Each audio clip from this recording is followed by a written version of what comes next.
eventually at some point, I think I just said, I want to do this for myself. I mean, being a CEO is terrifying, right? Because it's all you. The buck stops with you. But at the same time, it's just such a huge opportunity because you feel like you can deliver exactly what you're trying to do.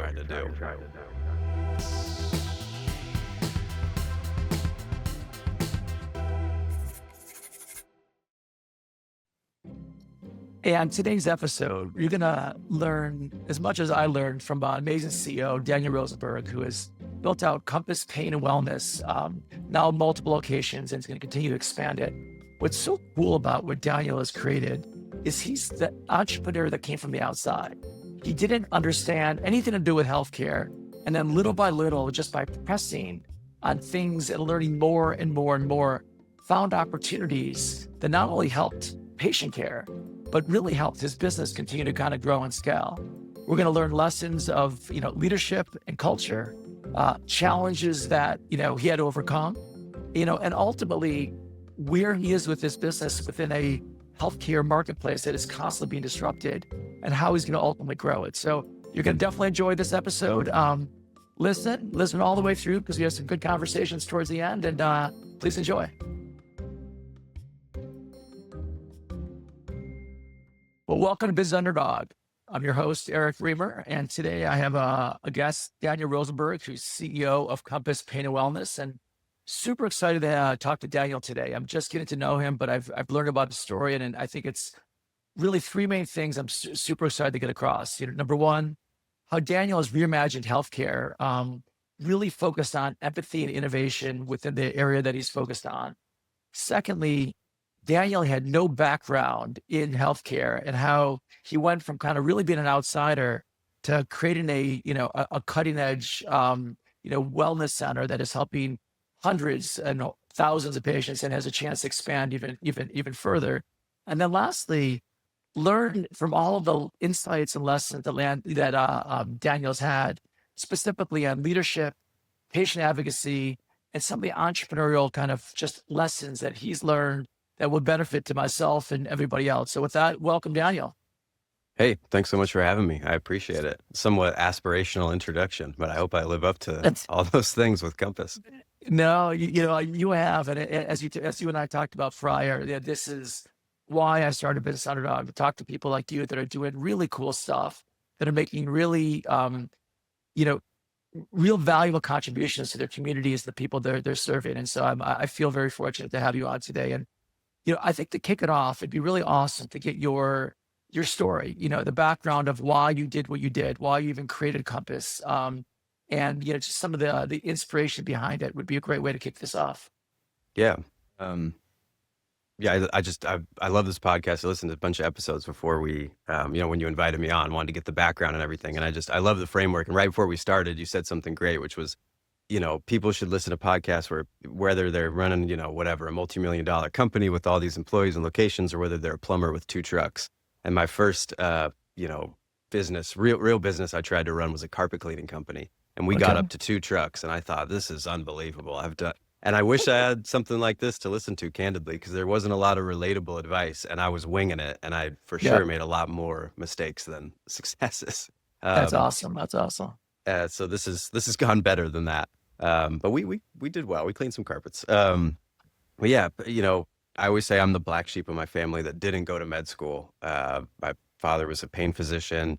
My mother was a nurse. My stepmom was a pain psychologist. And I said, this seems like a lot of work. I don't know that I'm going to do that. Do the carpet cleaning thing, went to business school, did some startups and early stage finance stuff. But of course, I just found my way back into the healthcare space. And I think there's probably a natural gravitation there because even from an administrative, angle or as an administrator, I still feel like I'm making a difference in somebody's life. And I get kind of the feeling of helping somebody by creating a system that maybe allows other people to help them. Like I'm a conduit to it. And I really value that. And I think that probably does come from, just personal experiences where I think everyone is, if not themselves, 1 degree separated from a healthcare horror story where somebody didn't get the care they needed. Maybe in many cases, I think there's an innovative or sometimes non-innovative treatment that exists out there that, they don't know about because no one ever showed them the path to get to that. And it's just such a devastating thing to be so close to relief and not acquire it because the system Yeah. is just letting you down. And I Was there a want to solve moment? that. Mhm. Was there a specific moment that you're like, I got to do this? Like to your point, you were either, directly or indirectly saw, healthcare not serving the needs of somebody you cared about. Was there a defining moment, or was it just a kind of a continuation of things you were seeing in the marketplace? I think I got begrudgingly dragged into healthcare originally, and then it kind of built as I was building my career and working at this company in California as we grew more and more locations. It just started to become a real thing where I was connected to it, and every kind of inefficiency or failure or opportunity, let's say, of the company to do better became more and more personal. And eventually, at some point, yeah, I think I just said, I want to do this for myself. I mean, being a CEO and kind of doing it is terrifying, right? Because it's all you. The buck stops with Yeah, you, but at the same time, totally. it's just such a huge opportunity because you feel like you can deliver exactly what you're trying to do. On that, how is your kind of your personal experience kind of, shaped your philosophy on delivering care for your patients? I think it's probably a cliche adage, but it's like treat every person that walks through the door like they are your mother, brother, sister, best friend, whatever it is. And I just think if you lead with patient care, if that's the primary focus, and you just every conversation you have with clinicians, with staff, with your billing team, everything is like put yourself in their shoes. Again, treat That's them great. like that. It just, I think, creates that culture. And in my experience, everything related to the fundamentals of the business that's going to show up on the P&L and L and the balance sheet will flow from that. So it's Well, easy to it's have a North Star. imagine that, and it's obviously so relevant in healthcare, but it's truly relevant in any business you're doing, right? If you're treating the customers as if they're like family members, you're treating them with kind of the love and care that you would want to be treated with. I think people are going to enjoy the experience. I mean, you think about healthcare, which is so personal. Um, it's almost like if you step back and be like, well, of course, why isn't that the norm? Why isn't that the norm of what's being done? I grew up, my father's a physician as well. He's kind of a general practitioner, and I would hear his stories for years of people that would come in, and that the connectivity, and he had a very similar philosophy that you had. Probably didn't take it to the level that you've taken at. So I'd love to hear more about how, when you created Compass, that you're challenging some of the conventional kind of delivery of medical care. It feels like you could pick any single, part of the American healthcare system and talk for 10 hours about how broken it is, right? I think patients are lost in a mix of insurance and the bureaucratic elements that creates, and then the way that practices respond to that red tape inefficiently. So it just creates, from our perspective, we named the company Compass because we want to guide people through barriers, guide people to the right treatment that exists for them, and kind of offer that emotional path that leads them to where, ultimately they're going to get the best care, the most relief. Um, and I think that innovation we have to challenge every level of the system, right? So, can we offer non-insurance based treatments at a reasonable price that allows patients to access them, and just circumnavigate insurance entirely? As much as that's possible, I think that that's very much the future of healthcare. Um, but also, is there ways for us to build efficiency within our own systems so that we challenge the insurance company model and make them behave more efficiently and uphold their end of the bargain so that patients can ultimately get care? If our contract with an insurer says that they have 5 days to authorize a treatment and we know that they take 60 days on average, that's unacceptable for the patient. So we Yeah, have to find, whatever the fine print is in the agreement that allows the patient to access an MRI more quickly because of the carrier's failure to respond. That's better that's really care for the interesting. patient. It's really honestly better for the carrier because we know the patient's going to get treated faster, ultimately utilize less of their resources, be a happier customer to them. But if you don't kind of do that work and you just allow the system to weigh you down, you end up providing bad service to everyone and having a bad business.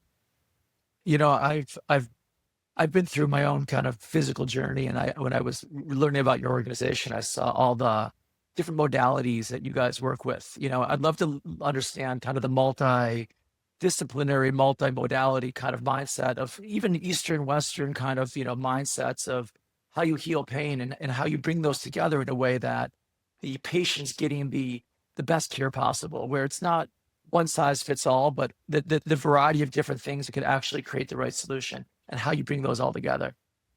Yeah, pain is a fascinating space. I think it's the most inherently, well, I mean, your father's a general practitioner, right? So you had to have a lot of Yeah. tools in the bag. And I think Yeah. pain is in that same element, right? Where it's inherently, the standard of care is inherently multimodal because pain exists in a physical, but also a mental space. It exists in a social space. They say it's a biopsychosocial construct. And so you have to be able to address all of these things. And even within the physical realm, it has to be multidisciplinary. So I remember I had this weird pain in my hip. Like every time I squat, I just had this weird, like, what is that? And I'm standing in our office and I've got 3 physical therapists and an acupuncturist and 4 of the best interventional pain docs. And everyone's poking my hip and they all have a different idea, right? And eventually I wound up in a buddy's office who's a chiropractor and he's like, lay on the table, pulls my legs. And he's like, dude, one of your legs is like a quarter inch shorter than the other one. Your SI joint's like out of place. And he just pops it in, right? And I stand up, squat, completely gone. And Interesting. it's not an advertisement for chiropractic care, like it's the end all be all. But when you have a chiropractic issue, someone who sees the human body as an intersection of joint spaces, right, and a skeletal system, that's who you need to see because that's how they see the world. And similarly, if you have a nervous system problem and you need a interventional pain procedure or a surgery or whatever it is, you kind of need to have the best of the best looking at it from their particular vantage point so that you're able to address and really discover like the root cause of the problem. And rarely, if ever, one person is going to contain all those perspectives. And it's such a, I'm thinking about what you're talking about, how I'm thinking about that patient who's in pain, who's not you, who doesn't have 6 people around them poking and prodding them. How do they navigate that journey? Because, great example, they go, great, I'm going to a pain interventionist and he or she says, this is what you do. And the acupuncturist said, no, this is what you're going to ultimately do it. And you had enough understanding of the overall marketplace to filter through and find the chiropractor to actually, solve your particular problem. How does somebody without the background and the resources that are around them find that path for themselves to alleviate that pain? I think most of the time they don't. And that's really the problem we want to solve. And yeah, I've had the feeling, I mean, I know some qualified medical examiner physicians. These are just like, I don't know what quality other than thoughtfulness. I think that's the most important quality, right? Someone who's up to date on all the literature, but they also know how to really listen to you and take in all that information and compare it to the vast knowledge that they have, and then think about your situation and be innovative and come up with something. And I just think that that's the rarest quality and people rarely get access to it. And I've constantly felt like if I could, I have friends and they'll say, oh, my shoulder, this, the doctor said this. I'm like, hold on, let's FaceTime this doctor I know, right? And we get on and suddenly they have a total different differential diagnosis and Right. they go down a different path and it cures them. And that's what creates that burning desire to say, okay, Yeah. if I could FaceTime every person, I feel like I could get them the best care through the That's contacts awesome. in my phone book. All right, well, how do I make a company that just does that for Yeah. everybody that comes through the door? We hadn't really talked about this prior, but I would love to know if at all, how you think of utilizing AI to kind of solve some of those problems. Is AI part of Compass's future and integrated into any of the kind of modalities or some of the treatment planning that may exist?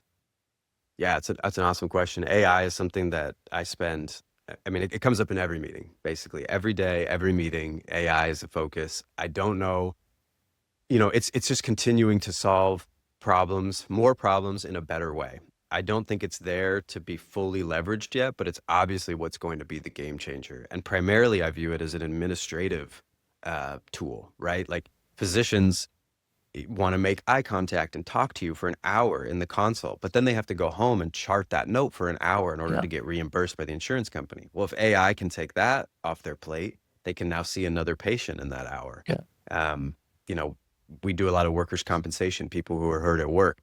Every single patient visit that we have generates 5.5 additional incoming requests from fax, physical mail. The mailman comes and Interesting. gives us a letter. It's so burdensome. And it's designed, I think, to be intentionally burdensome to force people to not want to treat the patients, right? Yes. But if you had an AI that could alleviate that, your overhead would go down and you could invest significantly more in patient care and see more patients. You know, just getting to know you, incredibly thoughtful, how you're building your business, focused on the patient, and you're also incredibly focused on building a great company culture. I'd love to learn some of your leadership lessons that you've learned in building out your culture, building out your team, because it's awesome. I hear this from entrepreneurs all the time. You care so much. You had this journey with pain management within your family. How do you bring that throughout your organization? Instill that same level of care between not just you, but you can't touch everybody, as we both know, as you build your organization, throughout your organization. So each of those patients are having that same type of experience as if they were talking directly to you. Yeah, it's a great question. I feel very fortunate for two reasons. One, to be in healthcare, where I think the mission does resonate with people. Like people move into healthcare as a career because they have that empathy internally and they want to help people. And so as long as we can nurture that and not burn them out and drive them away from it, I think it's there to start with. And then I feel very fortunate to have just incredible mentor in my career who really led. I'd never really experienced it before, but he just led this blameless culture where there'd be a serious issue, like a very bad problem that someone created, and we would get in a meeting and everybody kind of knew like that person made a very bad mistake, but we all cared about them. Like we know they're trying really, and he would just Yeah. start the meeting completely problem focused, never highlight that person. Never, there's just no reason to, because Right. everybody's on the same page trying to row in the same direction. And I found that to be revolutionary and really, I mean, people always say like fail fast, fail often. And it's like, that's great. It's totally true. But you get that outcome so much more. People will take the big swings if they know it's safe to do it and they're not going to get friendly fire from their own team. And within that, I'm sure fail fast, fail often is a great philosophy, but it does mean you're failing along the way. So what are some of the challenges that you had to face to get to where you are today? What are some of the biggest things that you've had to overcome to kind of create the stability where you now, we'll talk about in a second, where you want to take this organization? I'd love to hear about that. I feel like I'm constantly creating sunk cost and then abandoning it. And that's the failure. So Yeah. as an example, we found this tech company that, had these ideas about integrating with insurance portals and basically making the authorization process significantly easier. And this is probably the most burdensome area of like treating patients who have insurance, is just trying to get the insurance to tell you you're allowed to do whatever treatment you need to do for them. And it's just enormously expensive and it takes forever and it's all this friction. And so we invested all this time, and I built this proprietary software application that would link with this other software, and the whole thing just completely didn't work. It just like, we spent months of doing it, and it was like, oh, this is just no better than a human sitting and processing on the phone trying to do these authorizations. And I could feel internally my tendency was like, well, we have to keep it though, right? Because I just spent so much time building it. And it's like, no, it failed. It didn't work. It was a great idea. I would do it again 10 times out of 10 with what I knew then. But okay, literally just delete all the code and just And move start into over. start Well, over. it's funny, and you have to deal with it as a small business owner. That comes out of your pocket, your profits, and when you make those mistakes, it can be really painful. I'll give you kind of a parallel in my world where, we're trying things every single day. Every single day, how do we provide more value to our customer? What tools are our customers going to want? What do we make? What do we utilize to it? What do we invest? Utilize the resources we have to invest to create the most value. So I always kind of joke, we'll go to a board meeting, and I have a great board of directors, and they're very well intentioned.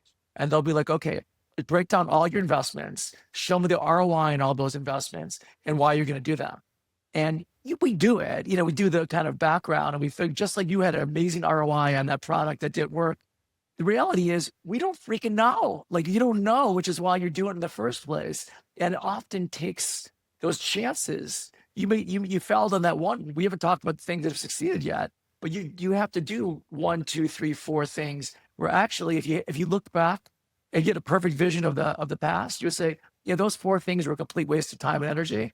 But I had to do those 4 things to find the 5th thing, right? And so it's never one-to-one. It's always those trying to do those things that are going to really move the needle. You don't always know which one of those are going to be. So like I said, we talked about it in the intro. It doesn't matter if you're running your business or my business. It's the same type of challenges that all entrepreneurs have as they're trying to grow their business. So I appreciate the story. So tell me one of those. Let's let on the positive side. What are one of those things that you took a big swing and said, you know what, I think this is going to actually move the needle, and you invested time, money, resources, and you saw it come to the other side in a real positive way. Yeah, it's those are harder to think of. No, um, I think the But biggest it's one funny is you say that because it's never one big swing. It's those little things that happen you're doing every day that you look back and be like, oh shit, we really created something really cool here. So the fouls are easy because they're one big swings you missed, right? That most of the successes are those little incremental movements versus those big swings. So if you don't have them, that's still like cool. Just if you had a big project that worked out really well. no, yeah, I can think of some. I think one of the biggest things is being outcome driven from a data standpoint. So a lot of medical guidelines are based on objective information about patient improvement, right? And we figured out a way to really track this because that can be difficult to demonstrate as a physician.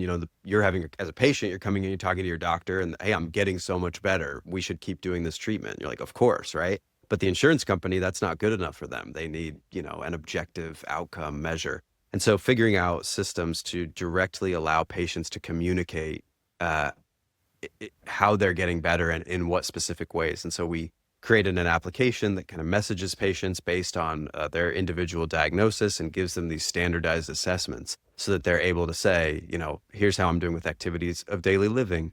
And these are all clinically validated. So the score that the patient generates based on their unique responses is actually a objective measure. It's not a subjective assessment of how they're feeling or how they think they're improving. And those objective measures then just flow directly into the visit note, and the provider was able to input them at the click of a box, and then it would go with the authorization to the insurance carrier. That's really cool. And it just skyrocketed our authorizations and our ability to get patients the care they needed. And we would just That's bring them awesome. into the fold, right? Hey, don't forget to take your assessment every month because it's really going to help us get you the care that you want.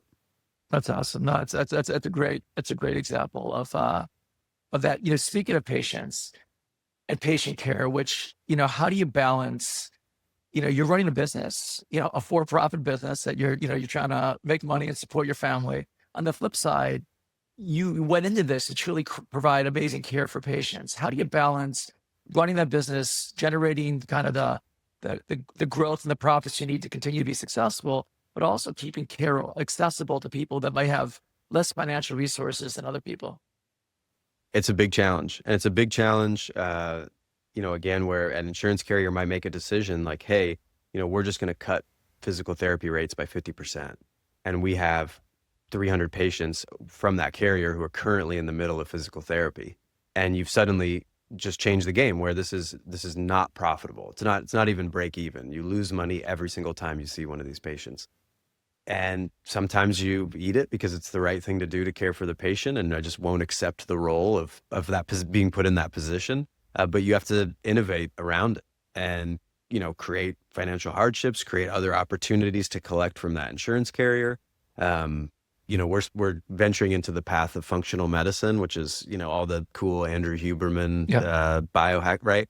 And it's a great world. I find it really interesting, but I think it's also highly inaccessible to most people.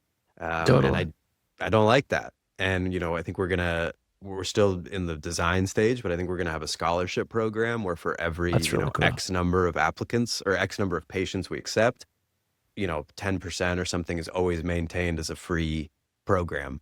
And that's not amazing. But I think just at least putting the flag in the ground and saying, look, like this can't be an ivory tower of healthcare. Yeah. Right. Yeah.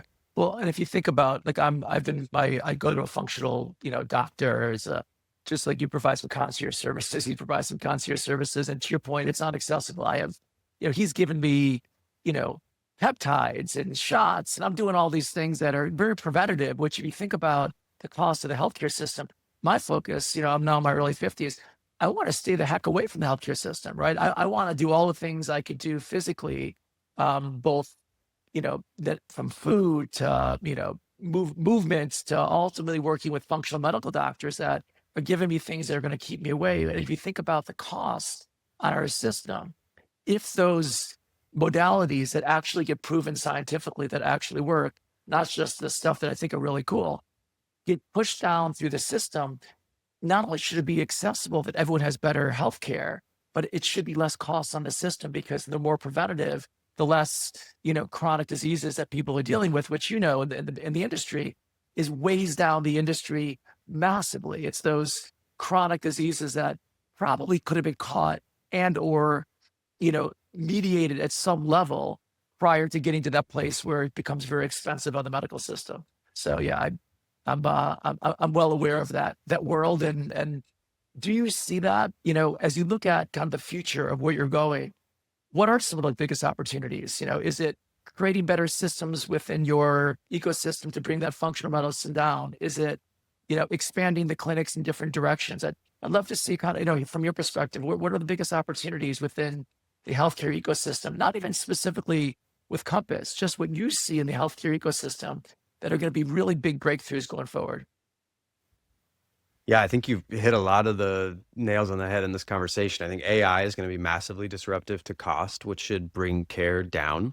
I don't know if insurance companies will get better at actuarial science, which it seems like they're just not very skilled at this, because it feels like if I ran a healthcare insurance company, I would immediately send like a diet and exercise counselor to every one of my members, right? So that Right. they would use less of my resources down the line, but they don't seem particularly interested in that kind of stuff.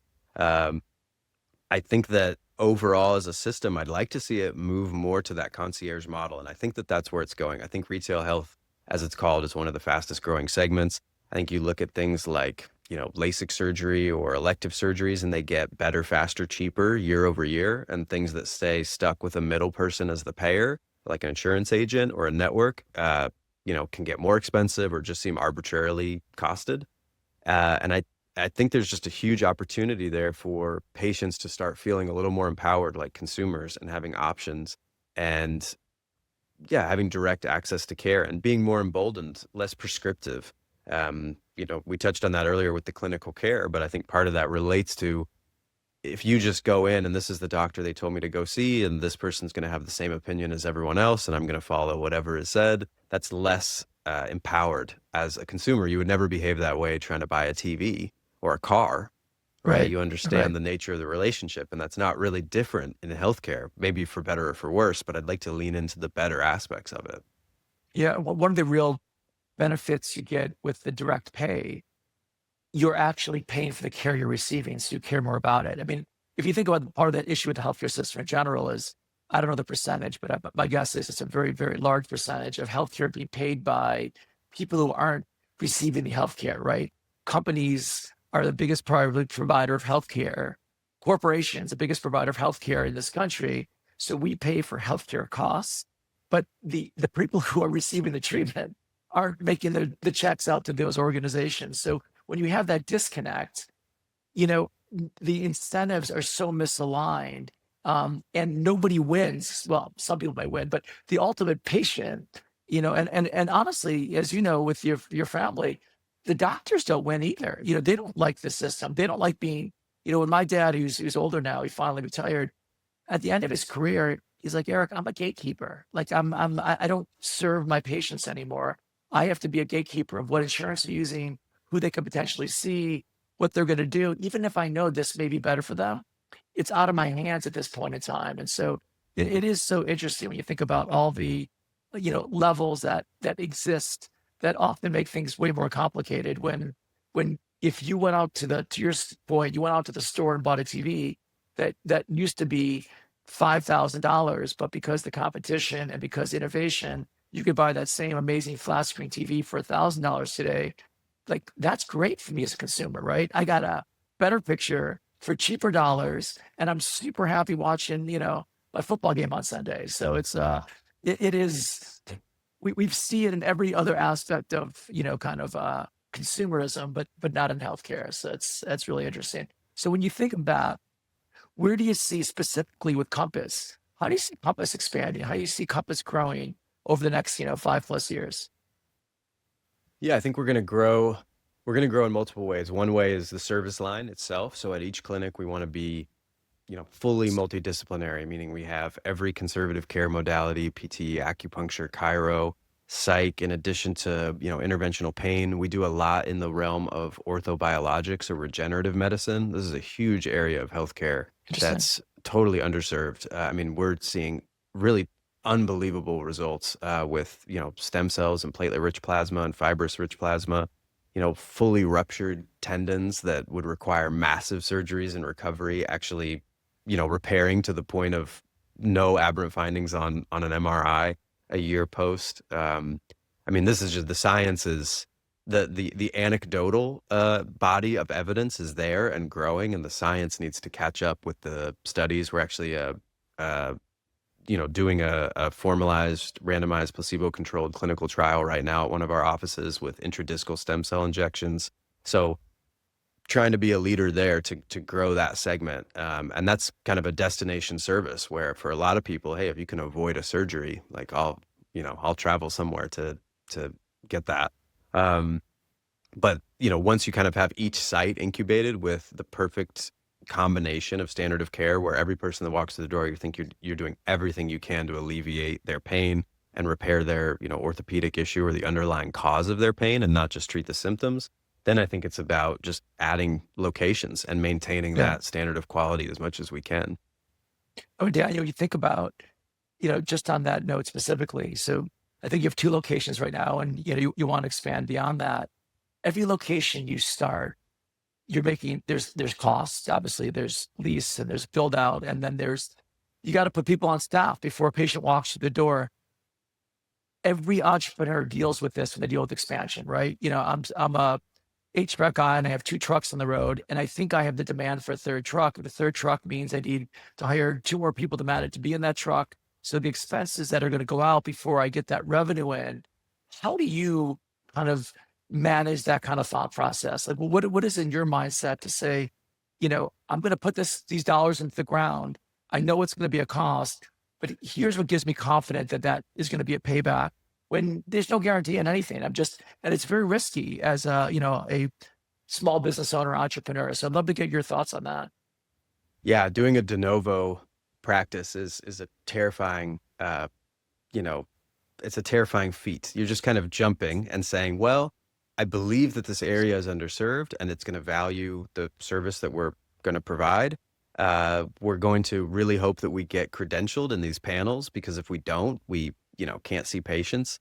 We launched here in Portland, opened our doors February 1st of this year, and we're still not in network with some payers and unable to see those. And it's just, you're just kind of waiting. And so your pro formas get kind of skewed when things like that happen. You say, well, I was counting on 20 patients from this. So yeah, the de novo is really scary. One way that I've kind of pivoted to overcome that is looking at acquisitions. And so looking at very similar businesses, similar practices with people that maybe fit your culture, but the administrative side of their business hasn't been as successful. Maybe they're break even or barely break even, but there's still existing cash flow there to kind of cover expense. And then you say, hey, I think we'd make a great partnership. Why don't you join our brand? And we can bring some of our innovative technology or best practices to you, which will help reduce cost. And suddenly you're created a profitable entity that has your same culture and is delivering that same standard of care. But you didn't have to take this giant risk with cash flow because you had Yeah, something coming in to cover it. that's really interesting.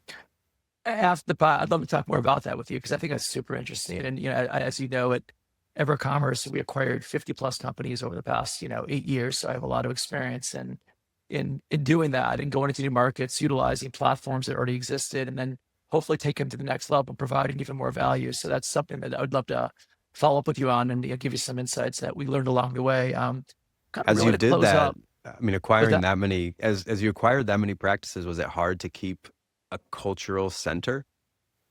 Um, the answer is uh, yes. But we really focused on, look, every business, here's how I would look at it. So we go acquire an organization that was, built somewhere else. My view, first and foremost, was each employee of that organization vibrationally connected with that organization, which is why they work there. So there was something in that within that ecosystem that was important to them. And so my view was, let's not break that. I don't want to break what is working for them. What are the things we can do that could accentuate? What are the things we do at EverCommerce that we think are a win no matter what, no matter where you are? That could be, we always did like Friday lunches, just as an example. So day one, we would implement Friday lunches with everybody. They'd be like, oh, that's cool. Like that's not a bad thing, right? And then we started getting our culture team at EverCommerce working with the local culture teams and really talking about best practices. What are the things that we're doing here that we think we can implement into your organization that will really make people feel comfortable that we're trying to accentuate, we're not trying to alleviate kind of, older cultures. And over time, with as turnover happens naturally, then we continue to hire in based on, our views of how this needs to go forward. But we're really thoughtful to not break cultures that existed because, my view with, I'm going a little off topic here, but I have this whole concept of conscious culture. And so culture is not good or bad. It's intentional. If you're conscious about it, it's intentional, right? So, who am I to say my culture is right and your culture is wrong? What I really want to say is, what are we trying to create here? What is the intention behind the culture that we're trying to create? And then create systems and infrastructure and events and things around it that back up and solidify that intentional consciousness that we're trying to create eventually. So that's what we really did with those acquisitions. We'd say, okay, great. What are you guys doing? What is your culture focused on? What are the outcomes that culture is trying to create? I use this example all the time. The U.S. Army is an incredibly conscious culture. Now, you and I may not want to join the Army, neither good nor bad, but they are incredibly intentional on how they recruit and how basic training, how they train you, how you're on the field, the hierarchical system to ultimately accomplish their goals. Holy shit, is that amazing, right? So incredibly conscious based on their end intentions they're trying to create. And so I always start from that perspective. What are we trying to create? What are the intentions? What do you have in place that is actually accomplishing those intentions? And what are the things we can do to kind of accentuate that going forward? I like that. I mean, it's a great starting place to just tell someone, well, I'm not going to start with telling you what kind of culture you should build, but just say, what kind of culture are you building, or do you even think about building? Correct. And if you start with Most that cultures are intentionality, unconscious. Exactly. right, They're not which is even, kind of the worst one. you're a rowboat in the ocean and you're flowing with it ever. So what we've seen in the acquisitions, people are excited to be part of something. They're excited to be part of a vision. They're excited to be, they want to be a part of something that's got a culture, that's got a vision, that's got somewhere to go, that's got a mission. And if you do it in a way that embraces them and not pushes them away, let's look, this isn't, we're not perfect, we're not, going to make all the right decisions. But in general, when you go in with the right intentions, I think usually good things play themselves out. And I think that's been the case with the vast majority of our acquisitions over the years. So to really kind of close up this, I would love, you went on your own, you started this business, which you didn't know much about at first. You've now opened a second location and you have visions for beyond there. What advice would you give for, other entrepreneurs that are looking to, they see an opportunity, they see something that is not working in a specific industry they're focused on, how do you kind of advise them to disrupt something or to just do something that hasn't been done before when there's real risk involved with that? Yeah, I mean, it's a scary road to be disruptive in general. I think the biggest thing that's helped me overall, and not even necessarily from an entrepreneurial sense, but when starting my healthcare journey, just kind of as a low-level manager, is don't assume that anything is the way people tell you it is. There's so many Good advice. entrenched, right, ideas, and like, I started in a lab. That was my job, was grow this laboratory, get more samples, right? It was kind of like a sales job, a little bit of operations, like a product marketing manager. And I was looking at the billing and people are like, yeah, you bill it this way. And I'm like, oh, and I never even heard of it. They're like, oh, it's a CPT code. I'm like, oh, what? I'm writing it down, CPT. Now it's my entire life, right? It's based in CPT codes. And it's like, well, why is that? Well, why is that? Why is that?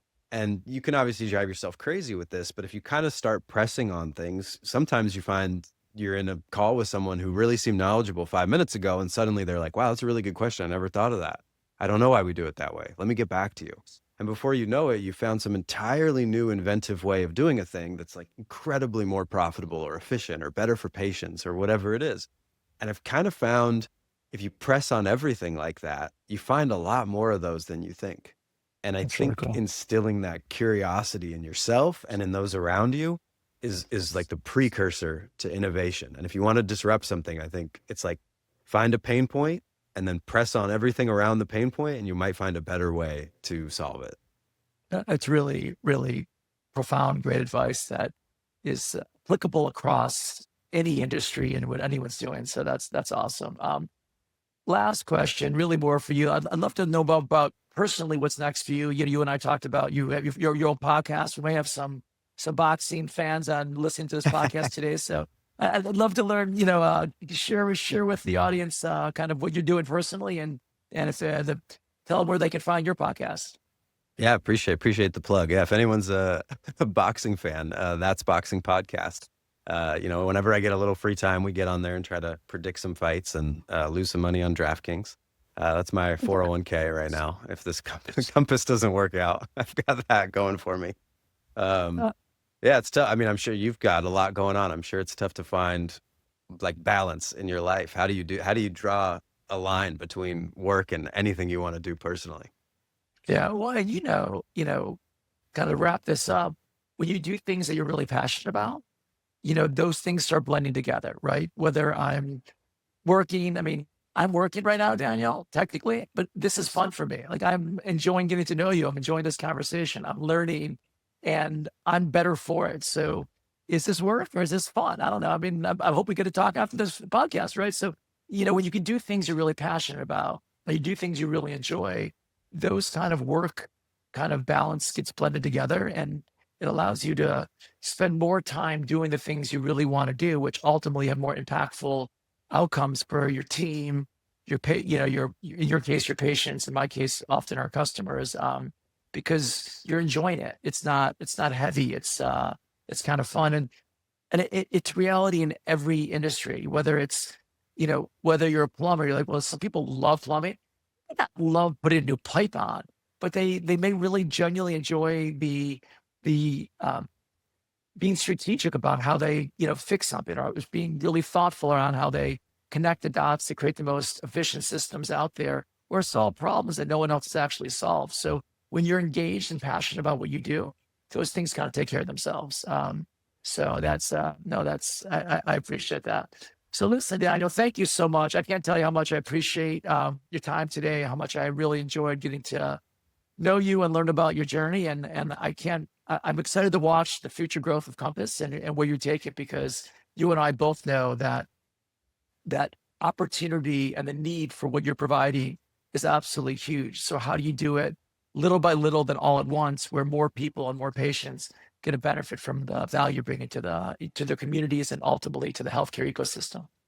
That's definitely our goal. And hey, thanks for having me on. This was great. Awesome getting to know you and talking more. And yeah, thanks so much. Awesome. Thanks, Daniel. Thank you for joining me on this episode. I'd like to invite you to subscribe to Business Underdog on your favorite podcast platform. By subscribing, you'll never miss an episode, and you'll be the first to hear these incredible stories.